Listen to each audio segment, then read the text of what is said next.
Mbote balandia boso na politique officielle esengo za kanga yoye ba été bosé belé bote TV moko bato ebele pour que boza l'informer au travers de boso na politique les loto kitia na commune ya Gombe toza na katia palais de la justice na ngambo ba bâtiment ezo abrité conseil d'état boyebi était mwana mboka Jean-Marc Kabound. Il a été déchu depuis le 25 mai de l'Assemblée nationale na poste ya premier vice-président et Assemblée nationale nungu ezaki ngambo a parti na bango UDPS bato mususu banda ko tenir kaka na politique ya chaise vide.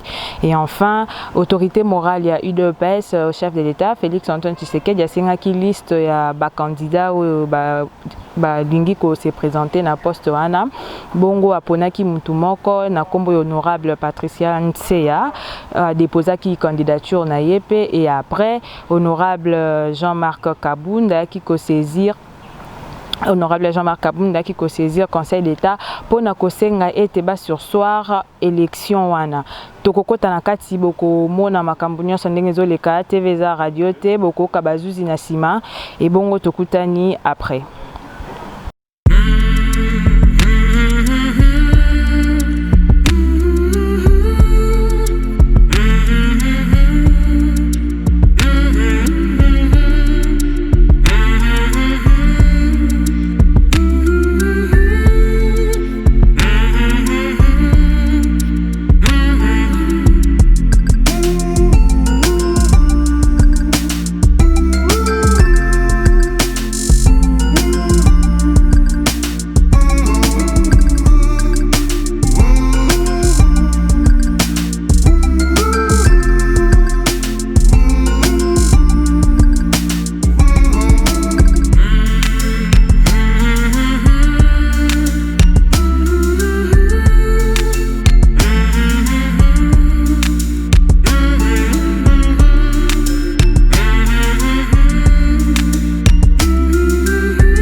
Kabound a saisi le Conseil d'État uniquement en référé liberté.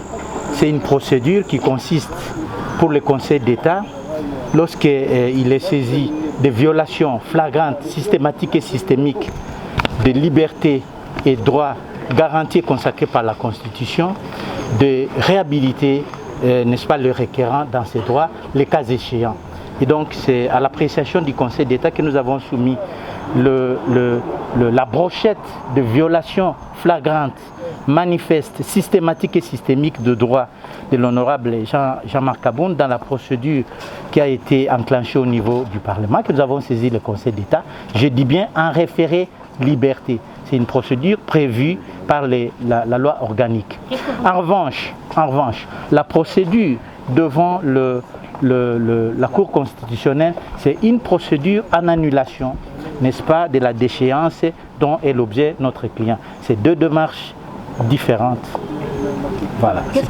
Nous attendons du Conseil d'État l'application stricte de la loi, conformément à l'article 283 qui dit que le Conseil d'État peut prendre, dans les cas de figure, toutes mesures nécessaires pour réhabiliter le requérant dans ses droits. Et ça, c'est dans l'appréciation souveraine du Conseil d'État de prendre toutes les mesures nécessaires. C'est ce que dit la loi. Les mesures, faites allusion à quelles mesures? Les mesures qui peuvent aller à la suspension de la procédure d'élection en cours, des mesures qui peuvent aller à la suspension des mesures qui font que l'honorable Jean-Marc Kabound ne puisse plus avoir accès même à son bureau, même à son véhicule, même à sa garde. Et ce sont des mesures qui violent ostentatoirement le droit de l'homme, qui violent ses droits et ses libertés individuelles. C'est que la loi prévoit ça. Avant d'examiner le fond d'une affaire, tout juge doit d'abord examiner si la demande qu'on lui soumet est recevable ou pas. Et une demande peut être déclarée irrecevable pour plusieurs motifs.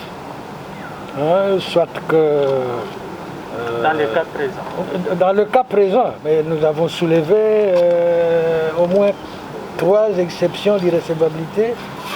Il y a d'abord le fait que, puisqu'on est en matière administrative, c'est le demandeur lui-même qui le dit, il fallait qu'il introduise un recours préalable. C'est la loi qui le prévoit. On nous a dit non, mais la loi ne prévoit pas de sanctions. Mais la loi n'a pas exigé ça dans cette forme pour rien. Si la loi a prévu, dit qu'il faut joindre le recours préalable. Le recours préalable, c'est-à-dire qu'il faut d'abord demander que l'autorité dont vous attaquez la décision rapporte sa décision avant de venir devant moi le tribunal. Ce n'est pas pour rien. Donc il y a ça. Et puis il y a une exception que nous avons soulevée aussi, c'est le défaut de qualité. Monsieur Kabound, honorable Kabound, mon collègue député, sollicite de rentrer au bureau de l'Assemblée. C'est ça sa requête. Mais il n'est pas arrivé à ce bureau par ses propres forces. Parce que c'est lui, c'est son parti UDPS qu'il a désigné pour occuper une fonction déterminée, c'est-à-dire la première vice-présidente de l'Assemblée. Qui doit réclamer ce poste? C'est lui ou c'est son parti? C'est son parti, parce que ce n'est pas son poste. Ce n'est pas son poste. Et je vous signale que son parti vient de désigner un remplaçant. Quelle est la qualité que l'honorable Kabound peut aujourd'hui mettre en avant pour demander le retour, pour demander la suspension des désignations de son successeur? Est-ce qu'il a qualité? Les principes généraux du droit enseignent que pour aller en justice, il faut avoir la qualité. Voilà, ici, il n'a pas qualité. Le poste n'est pas le poste de Kabound. Le poste qu'occupe la présidente de l'Assemblée, ce n'est pas son poste, ce sont des postes qui appartiennent au parti politique ou au regroupement politique. Matériellement, est-ce que le Conseil d'État est-il compétent de connaître cette affaire, puisque vous vous êtes posé aussi cette question? Matériellement, le Conseil d'État n'a pas compétence. Pourquoi? Mais il s'agit d'un acte législatif. Il s'agit d'un acte législatif. J'ai cité un arrêt qui a été rendu à l'époque en 1995 et affaire dans laquelle je suis intervenu pour le compte de la République d'Isaïe. J'ai cité, on a noté. Bon, de quoi s'agit-il? À l'époque, quelqu'un avait attaqué la procédure de désignation du candidat Premier ministre Kengo. Nous avons soutenu que cette procédure-là, c'est une procédure d'assemblée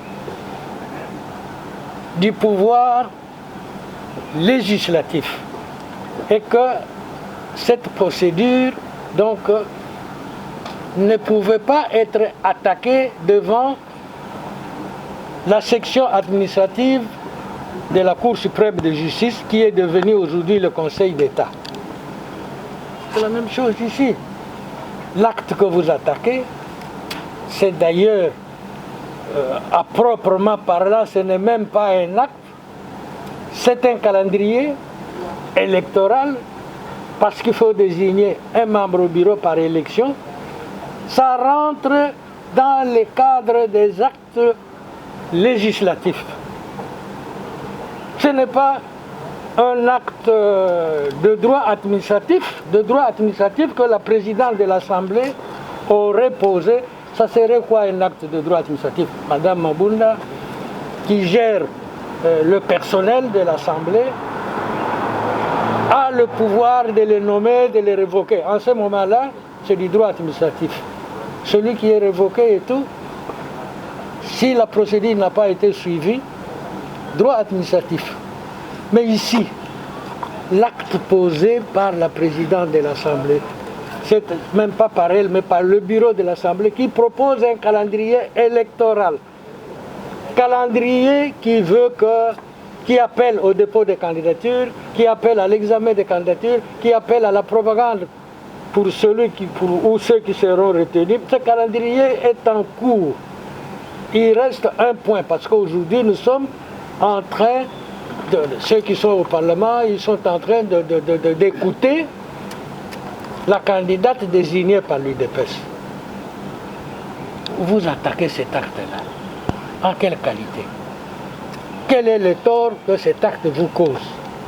Vous, qui avez déjà confié vos intérêts à la Cour constitutionnelle, qui est compétente. Qui est compétente. En quoi? En ce que la Cour constitutionnelle peut constater l'irrégularité, n'est-ce pas, de l'acte de l'Assemblée. La Cour constitutionnelle, pas le Conseil d'État qui est une cour administrative. Voilà. Donc c'est tout cela que nous avons mis sur la table du tribunal. À quand la décision du Conseil d'État? Dans les 48 heures, selon la loi. Mais pour ça, on dit que c'est pour demain. Non, demain, c'est pour que nous puissions, nous, déposer nos conclusions. Nous n'avons aucun écrit. Mais vous ne pensez pas que ça va dépasser le délai peut-être? Non, les délais, c'est après. Les délais, il y aura déjà l'élection au Parlement. 48 heures. Nous sommes le 10. Le tribunal, la Cour, vient de nous donner un délai qui expire demain midi, parce qu'il nous a dit déposer le matin. Demain, le matin, c'est jusqu'au midi, n'est-ce pas? Nous devons tous nous comprendre. Le matin, c'est jusqu'au midi. Nous déposerons donc, parce que la loi l'exige, à part notre exposé oral, nous devons laisser un écrit. C'est la loi aussi qui le demande. Alors nous ferons notre écrit et que nous allons déposer demain. C'est le fait que par ces actes qu'elle continue à prendre, elle est en train d'outrager les libertés fondamentales de Jean-Marc Kabound à Kabound. Je crois que vous le savez tous. Dans notre pays, il y a un principe général de droit qui est devenu même un principe constitutionnel, qui veut qu'il y ait continuité des services de l'État. Dans la mesure où Jean-Marc Kabound n'avait pas encore été remplacé, il devait continuer à poursuivre tout ce qu'il faisait dans le cadre de sa fonction au bureau de l'Assemblée nationale. Or, il est empêché de le faire, comme si, jusqu'à date, son remplaçant est déjà là. Nous disons que la décision prise par Jean-Marc Mabunda outrage les libertés fondamentales de Jean-Marc Kabound. Lorsqu'il s'agit d'un acte politique, d'une décision politique, c'est seule la Cour constitutionnelle qui est compétente pour examiner cela. Ici, nous ne sommes, devant le Conseil d'État, nous ne sommes pas venus en annulation des actes commis par Jean-Marc Mabunda, ni par le secrétaire général de l'Assemblée nationale. Non. Nous venons tout simplement solliciter qu'il soit mis fin aux violations des droits fondamentaux de Jean-Marc Kabound. Ça, c'est de un. De deux, qu'est-ce que Jean-Marc Kabound a attaqué en annulation devant la Cour constitutionnelle? Et que là-bas, à l'Assemblée nationale, on tient coûte que coûte à organiser l'élection de son remplaçant.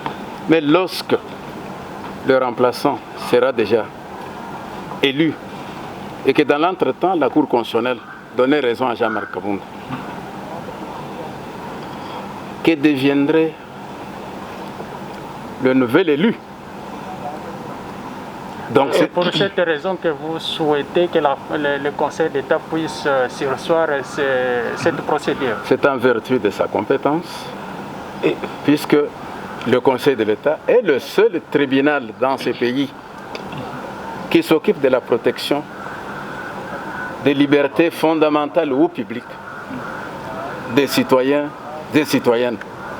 Mais dans la mesure où Jean-Marc Kabound n'a pas encore de remplaçant et que ses droits sont violés, dans la mesure où Jean-Marc Kabound attend encore que la Cour constitutionnelle tranche le différend qui lui a soumis contre ce qu'il y a comme décision au niveau de l'Assemblée nationale, contre lui, ce qui est politique. Pourquoi organiser cette élection-là, ce vote-là? Pourquoi l'organiser présentement? Pardon, et pourquoi avoir attendu jusqu'à 2 jours, 3 jours des élections pour faire votre démarche? Pourquoi ne pas depuis la décision? C'est son droit le plus légitime, qu'il ait saisi aujourd'hui, qu'il ait saisi hier ou avant-hier ou ainsi de suite. Mais dans la mesure où la loi ne lui impartit pas un délai au-delà duquel il ne doit pas agir, mais il le fait, il est dans le délai. Il peut le faire n'importe quand. Mais il le fait aujourd'hui parce qu'il y a péril en la demeure. On est en train systématiquement de violer ses droits. Nous ne voulons pas qu'on procède à cette élection-là. Il faut qu'on donne d'abord la solution au niveau de la Cour constitutionnelle. À la requête déposée par Jean-Marc Kabound. Et dès qu'il y a cette réponse-là, l'Assemblée comprendra que Jean-Marc Kabound est soit réhabilité ou qu'il n'est pas réhabilité. Elle organise de nouvelles élections. Mais aussi longtemps qu'il n'y a pas cet élément-là, comment pouvons-nous accepter, en dehors de notre requête que nous avons introduite au niveau de la Cour constitutionnelle, nous tous, parce que nous vivons dans cette ville, nous savons qu'au niveau de la Cour de cassation, il y a un procès contre l'auteur de la pétition. La pétition à cause de laquelle Jean-Marc Kabound a été illégalement déchu. Mais si au niveau de la Cour de cassation demain, on déclare cette pétition-là fausse, puisqu'elle est déjà dénoncée par 3 députés, si on la déclare fausse et qu'on ordonne sa destruction, quelle serait la base qui justifierait la déchéance de Jean-Marc Kabound? Il n'y en a pas. Ce que nous évitons, c'est l'arbitraire. Ce qu'on est en train de faire maintenant à l'Assemblée nationale, c'est l'arbitraire. C'est ça que nous devons éviter. Merci beaucoup. Merci beaucoup.